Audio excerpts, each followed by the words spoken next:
My dear brothers and sisters, we are about to witness the exchange of vows between Glenn and Princess. And with the presence of all of us, my dear brothers and sisters, they will proclaim their intentions and oath of promise that they will love.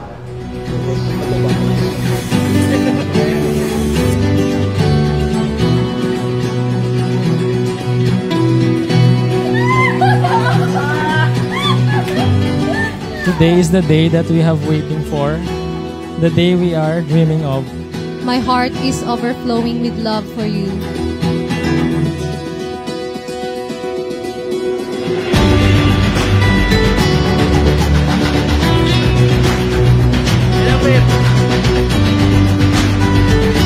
This is the will of God for you, for me, for both of us.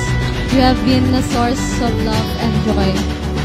I love that I am sometimes the only one laughing at your jokes. It shows how connected we are. Then, do you take Princess here presence of your lawful wife according to the rite of our Holy Mother the Church? Yes, I do. Do you give yourself to her as her husband? Yes, I do. Do you accept her as your lawful wife? Yes, I do.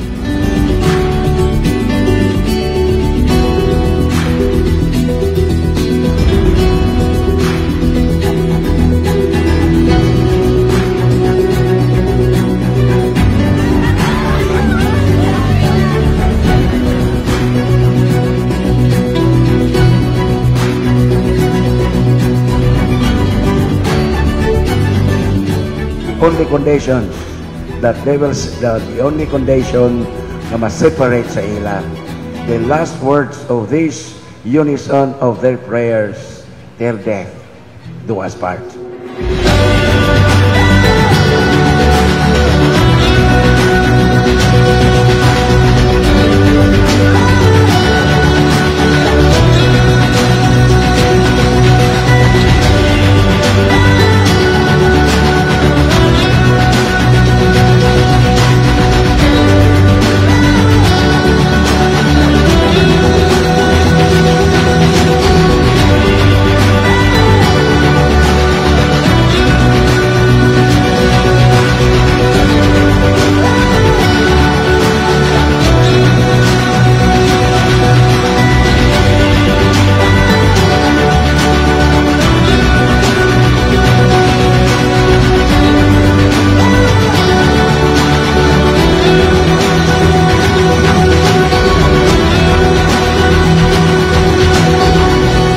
Today, I commit my life to you as your wife.